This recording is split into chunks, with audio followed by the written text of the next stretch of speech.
Stomach पे। तो basic buccal cavity से स्टार्ट किए ईसोफेगस, और ईसोफेगस के बाद क्या आता है, स्टमक आता है। स्टमक का पहले हम लोग एक डायग्राम देख लेंगे।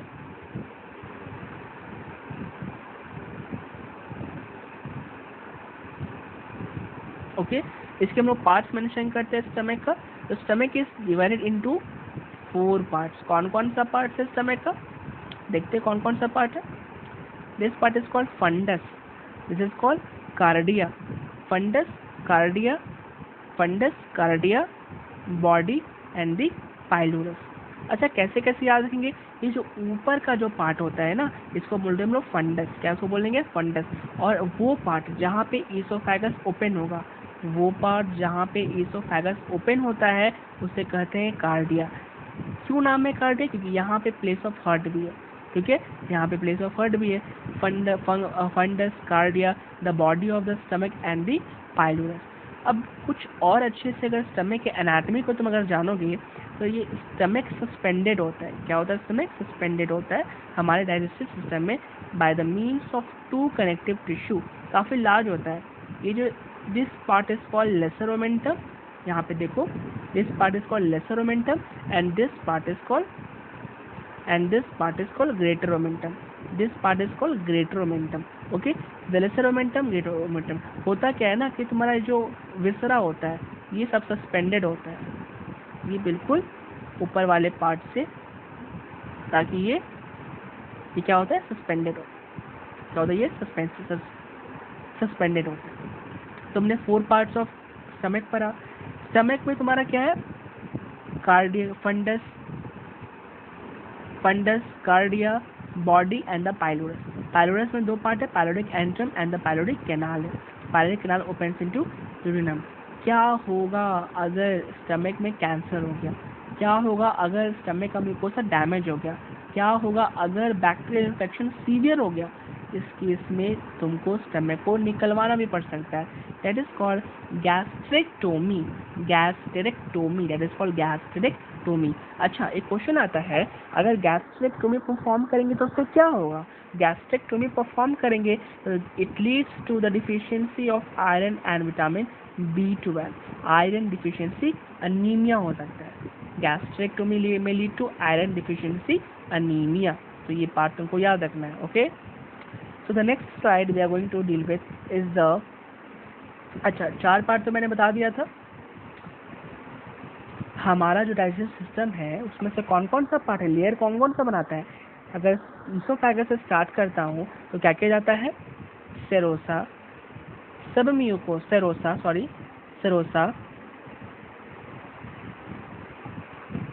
Serosa, muscularis externa, okay, sub mucosa, okay,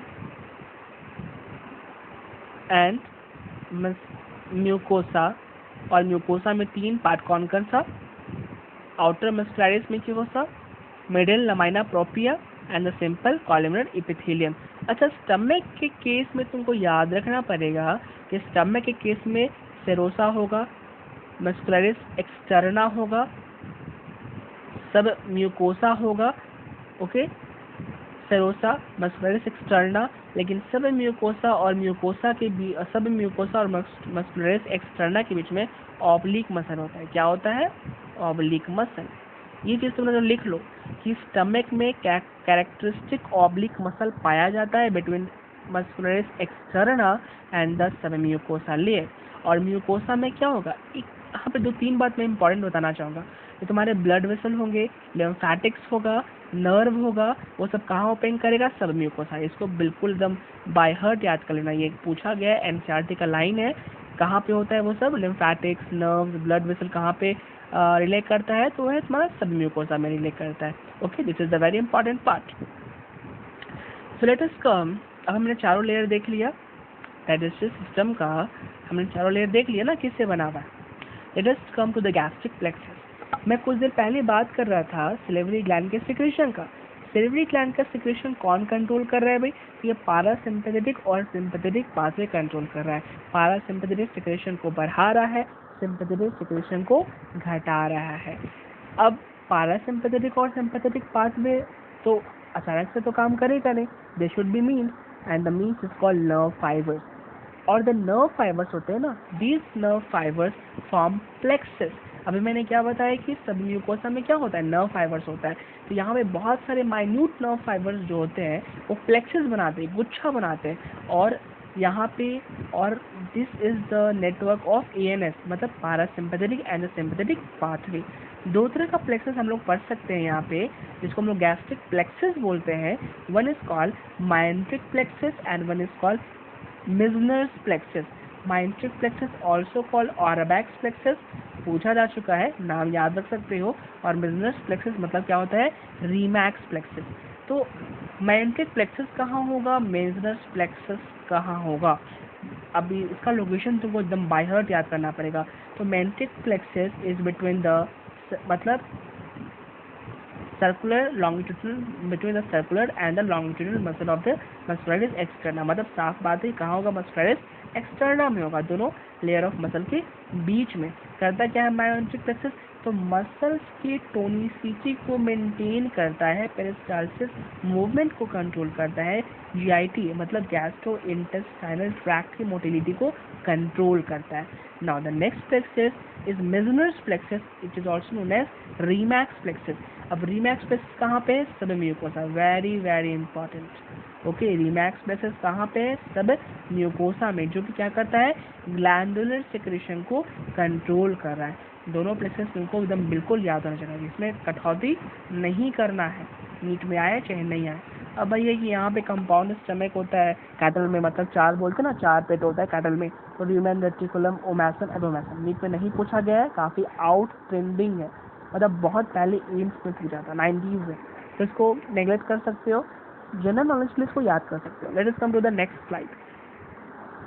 next slide हमारा क्या है, नेक्स्ट स्लाइड क्या है भाई, तो next slide very very important, it is called small intestine. अभी तक हम किसकी बात कर रहे थे, हमने बकल कैविटी से स्टार्ट किया, ईसोफेगस तक गए, स्टमक को भी देखा।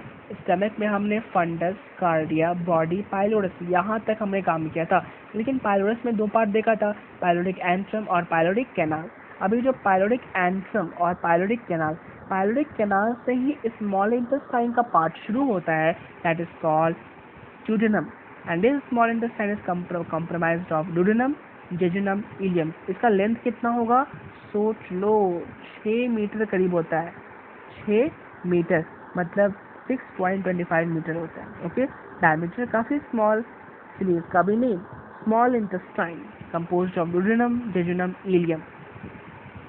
अब तुमको यहाँ पे कुछ बातें ध्यान देने वाली है, वो कौन सी ऐसी बातें हैं, एक बार हम, ओके। तो ये देखो भाई, यहाँ पे तुम्हारा क्या खत्म हुआ,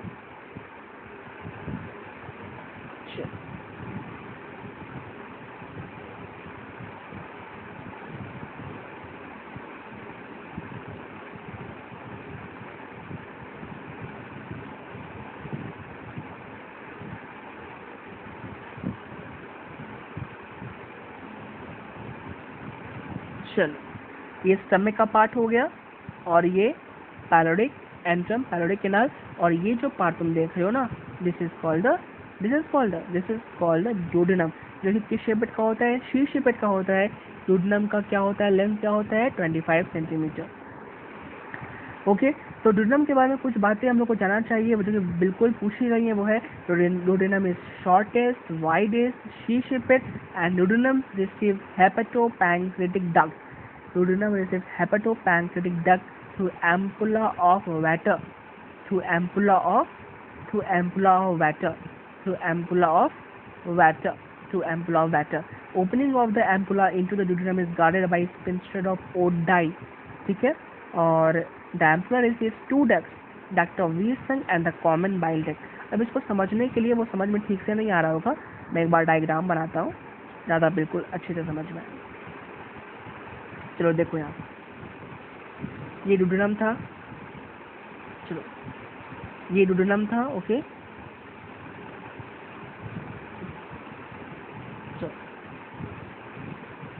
ये क्या है, this is the duodenum, okay.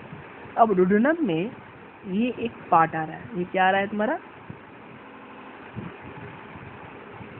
ये एक पार्ट आ रहा है, और एक ये पार्ट जा रहा है,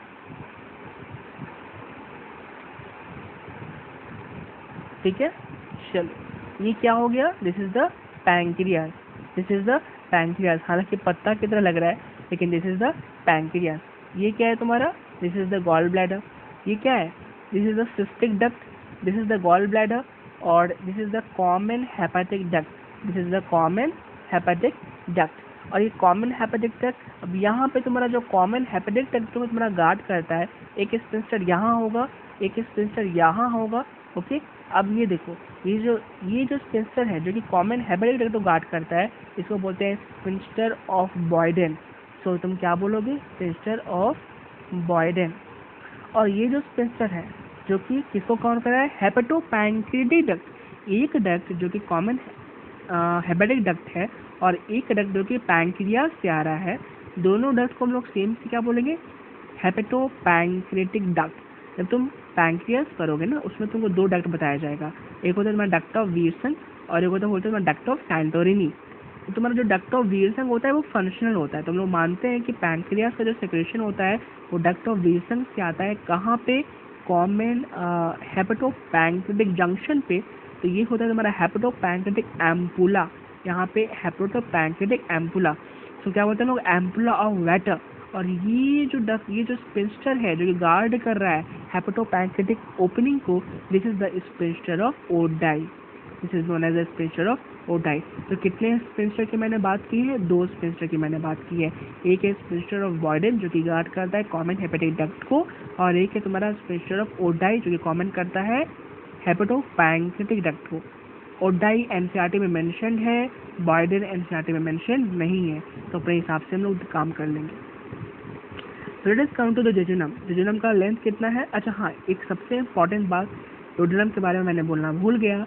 डोडेनम में क्या होता है, Brunner's gland. The Brunner's gland lies in the submucosa of duodenum and it secretes alkaline mucus. तुमने पढ़ा होगा succus entericus, that is called intestinal juice.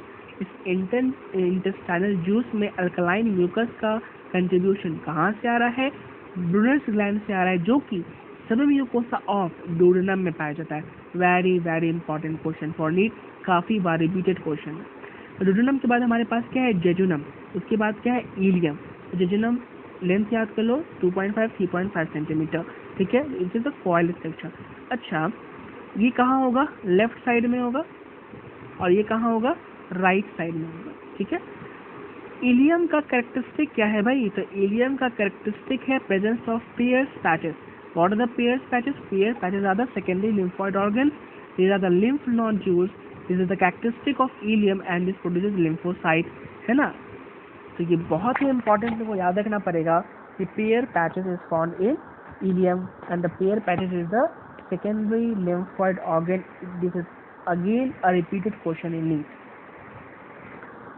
So अगर एक common organization तुम्हें दिखाऊं मैं, तो common organization कैसा दिखता है, ये देखो भाई, इंजेक्शन एंड इंजेक्शन वगैरह वगैरह जो भी है। हाँ, तुम देख सकते हो कि तुम्हारा डायफ्राग्राम था, यहाँ पे तुम्हारा क्या है, स्टमक है, इसके 4 पार्ट्स देख लो। This is the fundus, cardia, body, pylorus. अब यहाँ पे क्या क्या, this is part is the duodenum, this is the jejunum and this is the ileum, okay. और ये तुम्हारा क्या हुआ, ascending colon, transverse colon, descending colon, sigmoid colon, rectum, और रेक्टम से फिर एनस आया, यहाँ पे वर्मिफॉर्म अपेंडिक्स। तो ये एक बेसिक स्ट्रक्चर तुमको याद रखना चाहिए। Now let us come to the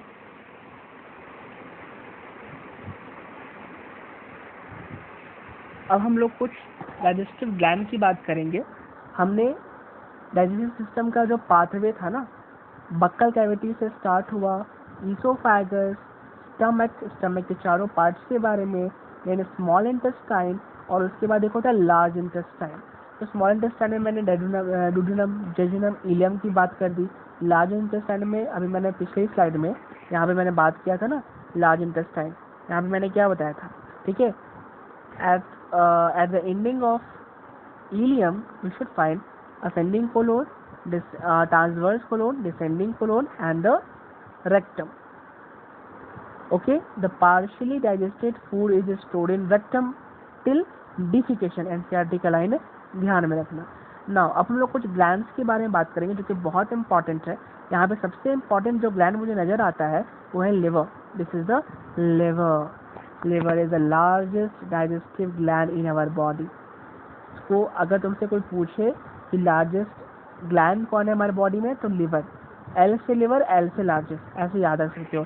anatomy तुम देखोगे लिवर की, तो liver lies below diaphragm on the right side. Okay, largest gland producing no enzyme. Yes, liver is the largest gland but it produces no enzyme. Bilobed structure in liver is separated by the falciform ligament. Okay, the structure and the functional unit of liver is the hepatic lobule, and each hepatic lobule is lined by Glissen's capsule. What is Glissen's capsule? Glissen's capsule is a thin connective sheet. Glissen's capsule is a thin connective sheet. अब हम लोग पढ़ते हैं liver के बारे में थोड़ा।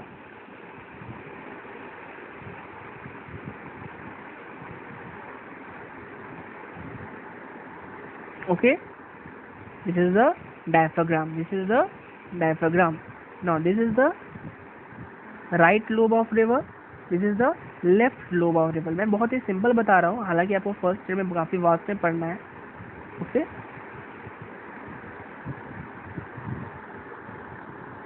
ठीक है। तो this is the right lobe of the liver, this is the left lobe of the liver. Left lobe of the liver काफी लार्जेस्ट भी दिख रहा है, काफी बड़ा दिख रहा है साइज में। These two lobes of the liver are joined together by the falciform ligament. Falciform ligament. अब लिवर से तुम्हारा अगर तो लिवर का सेल का नाम क्या होगा? हेपेटोसाइट। और functional unit, structure and the functional unit क्या होगा? Hepatic lobule which is hexagonal in shape and it is surrounded by the Glissen's capsule। पूछा गया है नीचे में, ध्यान रखना है इस बात को, ठीक है। अब तुम्हारा क्या है? Right hepatic duct, left hepatic duct join to form common hepatic duct. Okay, और उसके बाद क्या है? फिर यहाँ पे तुम्हारा गॉल ब्लैडर है, इससे जो डक्ट निकला this is called cystic duct, और ये फिर जाके तुम्हारा यहाँ पे ज्वाइन हो गया। अब तो समझ में आ रहा होगा। एक पाथवे देखते हैं कैसे जा रहा है। तो यहाँ पे तुमको क्या pathway? Hepatocyte, bile canaliculi, bile ductules, bile duct, common hepatic right and left hepatic duct, common hepatic duct. उसके बाद फिर क्या? फिर हेपेटोपैंक्रेटिक एम्पुला, और फिर वहाँ से वो सेक्रेट होगा।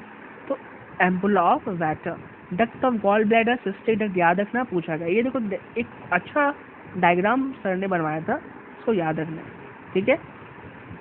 Right lobe, left lobe, right hepatic duct, left hepatic duct, gall bladder, cystic duct, common bile duct. Yes, common bile duct, common hepatic duct. Correct कर लो, मैंने पिछली बार इसको मैंने बोला था कॉमन हेपेटिक डक्ट, हालांकि ये होगा common hepatic duct, common bile duct, special of Boyden. तो ये गार्ड कर रहा है कॉमन बाइल डक्ट को, और स्पेशल ऑफ ओडाइट ये गार्ड कर रहा है हेपेटोपैंक्रेटिक डक्ट को। यहाँ पे क्वेश्चन आता है कि what is portal tract. NEET में काफी कम पूछा गया है, लेकिन तुम याद कर सकते हो। पोर्टल ट्रैक्ट में क्या होता है भाई? ये तीन होता है। एक होता है hepatic artery, bile duct and the hepatic portal vein. Hepatic artery, bile duct, hepatic portal vein. चलो, अब तुमको ये जानना है कि गॉल ब्लैडर क्या सीक्रेट कर रहा है। गॉल ब्लैडर बाइल को स्टोर कर रहा है, गॉल ब्लैडर बाइल को कंसंट्रेट कर रहा है। बाइल को प्रोड्यूस कौन कर रहा है? बाइल को प्रोड्यूस लिवर कर रहा है। तो जो बाइल है वो हमारे बॉडी में बहुत ही कम मात्रा में प्रोड्यूस होता है। तो there is a circulation of bile salts, there is a use and the generation and the regeneration of bile salts. It occurs by the mean of enterohepatic circulation. It is called enterohepatic circulation. कैसे हुआ? Liver से bile salt निकला, duodenum में गया, jejunum में गया, ilium में गया, हेपेटिक पोर्टल वेन में गया, और वापस प्यूरिफाई होकर कहाँ पे आ गया? लिवर में आ गया। This is called enterohepatic circulation.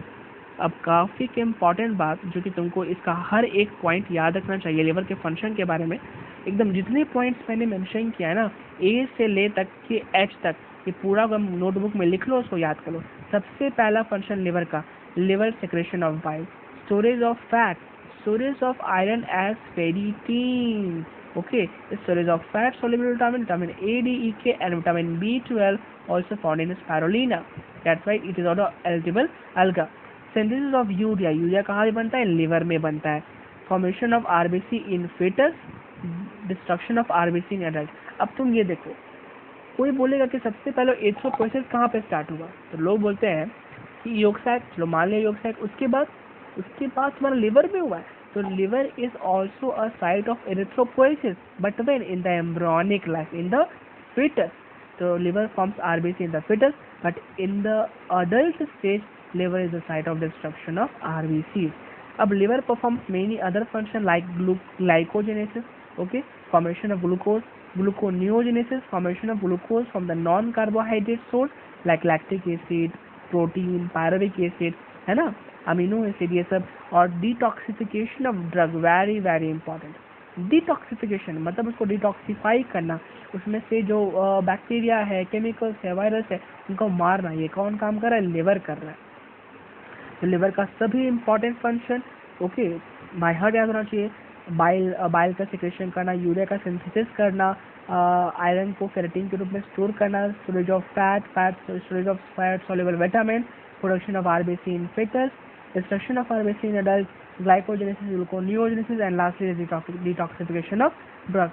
Gallbladder, it produces bile 0.5 to 1 milligram per day होगा भाई 100 milliliter of blood में, okay. So today we should move with this much of plan. अगले क्लास में हम लोग पढ़ेंगे pancreas के बारे में, which is a compound gland, and then we will move to absorption, the process involved in the digestion, that is called absorption होगा, और उसका disintegration जो भी compounds का. So what we have studied today is buccal cavity, esophagus, stomach, okay, small intestine, large intestine, the glandular system. So subscribe the channel and support our channel. Thank you.